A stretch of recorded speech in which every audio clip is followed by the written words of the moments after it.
Louvado seja nosso Senhor Jesus Cristo. Nós vamos dar continuidade à nossa reflexão sobre a liturgia dominical. É o sexto domingo do tempo da Páscoa, ano A, Mateus, 25º encontro. Estamos celebrando o sexto domingo do tempo pascal. Santo Irineu disse que o Pai age no mundo pelas suas duas mãos, isto é, o Filho e o Espírito Santo, e nos comunica por eles os dons da imortalidade. Em Cristo, o que é passível de morte se tornou impassível. A natureza humana passível de morte se tornou um corpo glorioso, não mais passível de morte. Não mais mortal, mas eterno. E nós em Cristo participamos de sua morte e ressurreição. Com isto, estamos preparando já não só a ascensão do Senhor no próximo domingo, mas também daqui a 15 dias Pentecostes. Jesus no Evangelho afirma: rogarei ao Pai, e ele vos dará um outro defensor. Para defensor aqui significa paráclito na língua grega, advogado na língua latina. Jesus fala de um outro. Existe um paráclito defensor e existe um outro paráclito defensor, o Espírito Santo. Quem é este primeiro paráclito defensor? É Jesus Cristo. Jesus é o primeiro paráclito, o primeiro defensor.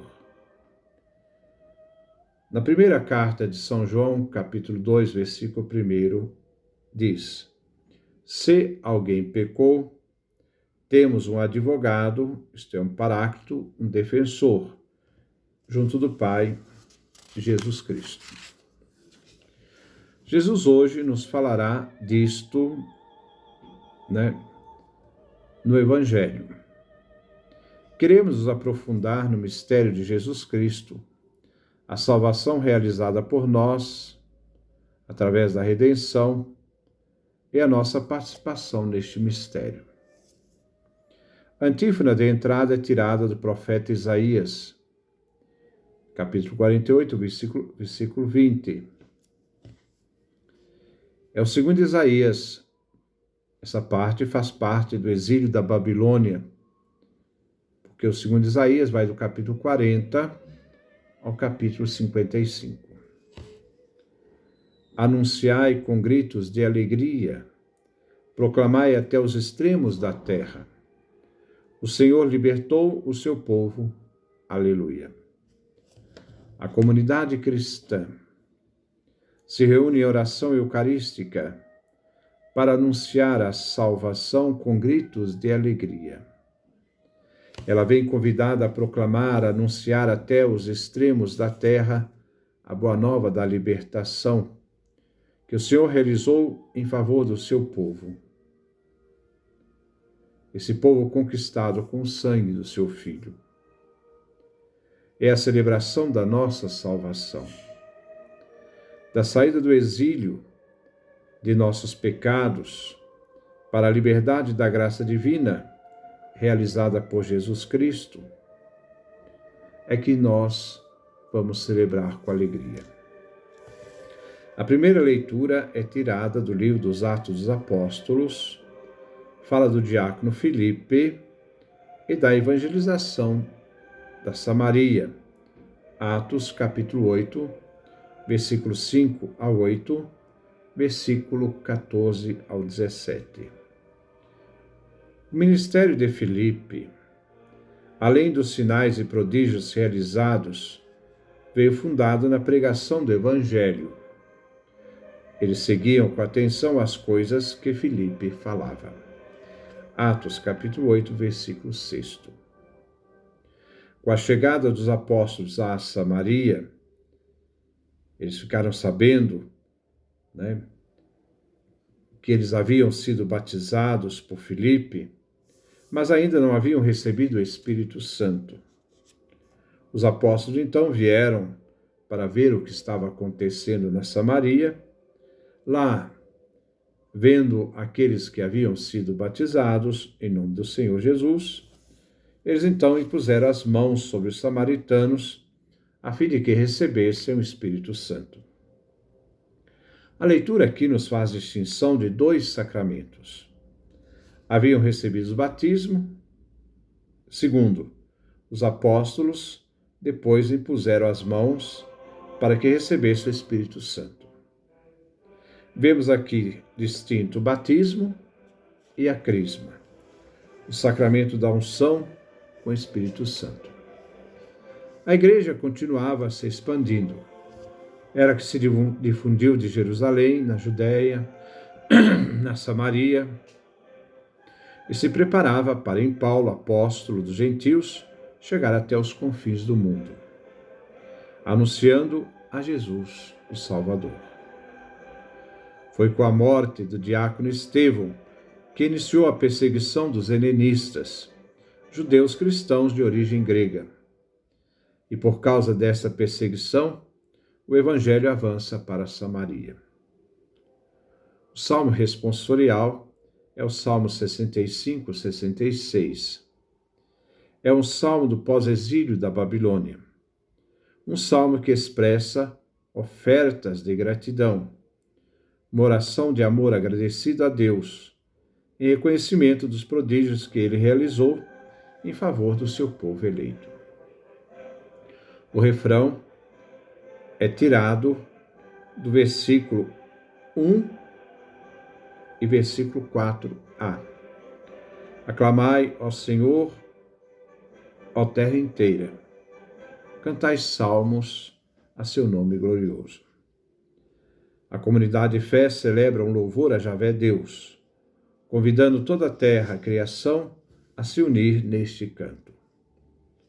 A primeira estrofe é tirada dos versículos 1 até o versículo 3a. A exultação deve ser dada a Deus. No templo, na liturgia, se canta tudo o que Deus realizou em suas obras de salvação, em favor do seu povo. A segunda estrofe é tirada dos versículos 4 e 5. Um convite à contemplação de toda a obra realizada pelo Senhor, seja na criação, seja na obra da salvação de seu povo eleito, de um Deus que não abandonou nem abandona seu povo. A terceira estrofe é tirada dos versículos 6 e 7.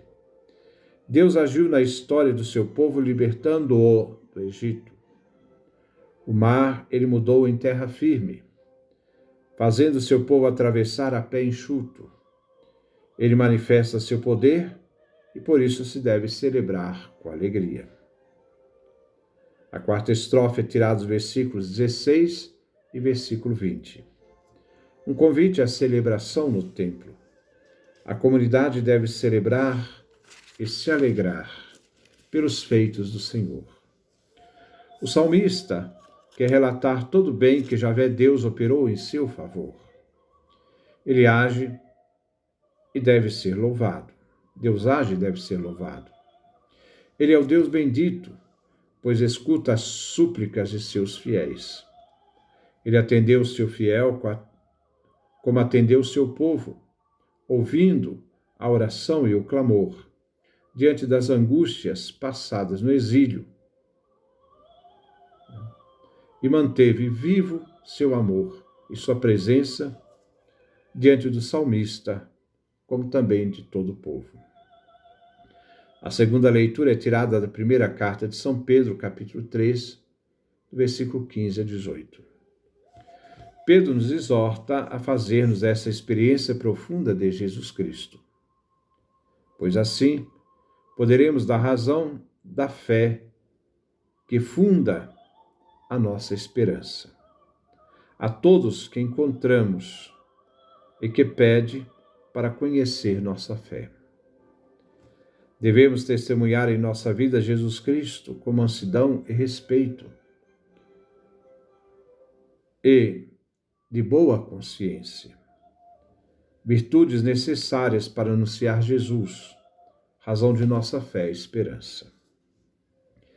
Vivemos na integridade, e isto é fundamental para o cristão, ter um bom procedimento em Cristo, pois o bom procedimento testemunha a nosso favor, quando formos difamados por alguém.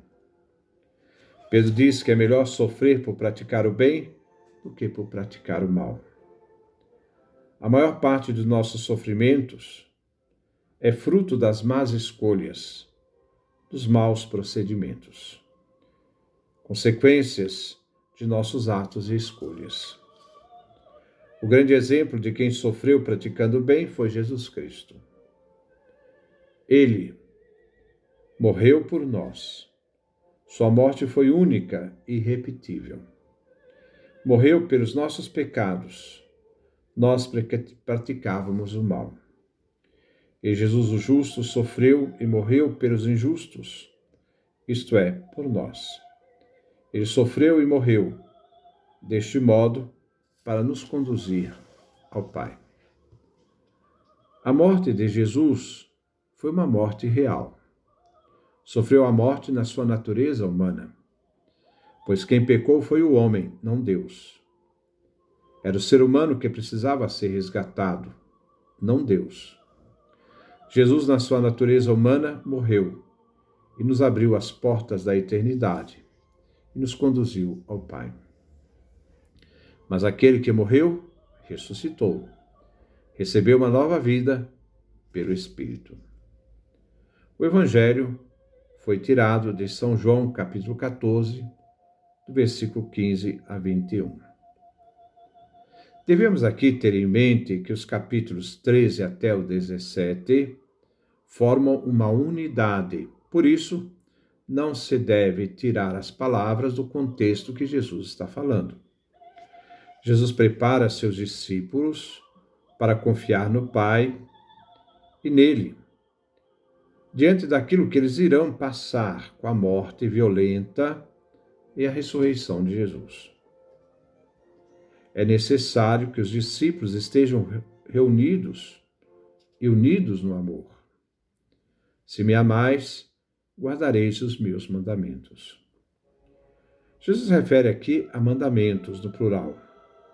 Noutra passagem, ele se refere a um mandamento no singular. Este é o meu mandamento, que vos ameis uns aos outros, como eu vos amei. Jesus nos amou até o fim. Devemos aprender a nos amar com amor extremo, dar a vida pelos amigos. O fato de viver o mandamento extremo, e agora Jesus refere a mandamentos, quer nos colocar numa atitude de compromisso com Ele. Se me amais. O ato de amar Jesus implica o guardar seus mandamentos. O verbo guardar se refere ao soldado que está no alto da torre e olha de longe para ver se a cidade pode ser ameaçada pelo inimigo. Ao sentir a presença da ameaça do inimigo, ele soa o alarme, o povo entra dentro da cidade, fecham-se os portões e o povo se coloca nas muralhas para defender a cidade dos ataques. Aqui se refere a vigiar. Jesus estava falando da sua morte e ressurreição. Os discípulos, durante esse tempo de ameaça, devem estar vigilantes, guardando os mandamentos de Jesus.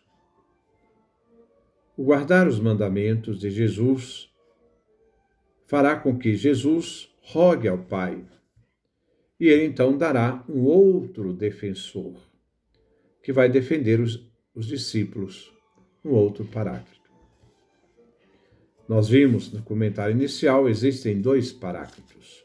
Um é Jesus, 1 João capítulo 2, versículo 1, primeira carta de João.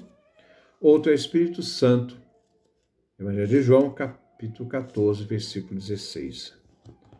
Jesus fala de um outro defensor, paráclito. A terceira pessoa divina, o Espírito Santo. A função do outro paráclito é para que ele permaneça com os discípulos. Quando Jesus subiu ao Pai, né, e que deu a missão aos discípulos, enviando-os, ele disse, aqui no capítulo 20, versículo 19 em diante, como o Pai me enviou, eu também vos envio. Tendo dito isso, soprou sobre eles e disse, recebei o Espírito Santo, isto é, o outro Paráclito. João capítulo 20, versículo 21 a 22. Este é o outro Paráclito, que Jesus diz ser o Espírito da verdade. Podemos dizer que é o Espírito de Jesus, que é a verdade do Pai, e que nos é enviado pela súplica do Filho ao Pai, e que o Espírito nos é dado. O mundo não é capaz de receber em razão, porque o mundo não vê nem o conhece. Porque o mundo se opõe a Jesus, como aos discípulos. Se o mundo vos odeia, sabei que primeiro me odiou a mim. João capítulo 15, versículo 18. Ao odiar Jesus, o mundo se torna incapaz de receber o Espírito Santo. Mas aos discípulos se deve então tem essa realidade de conhecer o Espírito, o outro Paráclito. Porque o Espírito permanece junto dos discípulos, está dentro dos discípulos, na interioridade, na intimidade dos discípulos. Isso devido ao amor vivido pelos discípulos, guardando os mandamentos de Jesus. Jesus morrendo na cruz não deixará os discípulos órfãos, mas diz que voltará. Quando? Na ressurreição. Agora Jesus fala de sua morte e ressurreição. Pouco tempo ainda e o mundo não mais me verá. Isto é, ele será colocado na cruz, morrerá, será sepultado. Mas vós me vereis. Quando? Quando Jesus aparecer vivo, ressuscitado no meio dos discípulos, no primeiro dia da semana. Evangelho de João, capítulo 20, versículo 19. Nisto, Jesus venceu a morte. Vivo. E os discípulos vivem Jesus. Ressuscitarão. Jesus diz, vós vivereis. No dia da ressurreição, os olhos dos discípulos se abrirão, reconhecendo a unidade do Pai e do Filho. Naquele dia, o dia da ressurreição, sabereis que eu estou no Pai, e vós em mim, e eu em vós. A consequência disso tudo, isto é, de manter os mandamentos, de acolhê-los. Jesus diz, quem acolheu os meus mandamentos e observa os mandamentos, então Jesus agora confirma que este ama Jesus. É a consequência do amor a Jesus. Assim, quem ama Jesus será amado pelo Pai. E Jesus o amará e se manifestará, isto é, uma epifania a este discípulo. A antífona de comunhão é tirada do próprio Evangelho de João. Se me amardes, guardareis meus mandamentos. Eu rogarei ao Pai, e ele vos dará outro Paráclito, que permaneça convosco para sempre. Aleluia. A comunidade comungante, ao se aproximar de Jesus Eucarístico, afirma que o ama e guarda seus mandamentos. E recebe como consolador o Espírito Paráclito, que Jesus rogou ao Pai, e o Pai nos deu na ressurreição de Jesus, através de Jesus. Que Deus nos dê a sua graça, a sua bênção, sua face resplandeça sobre nós.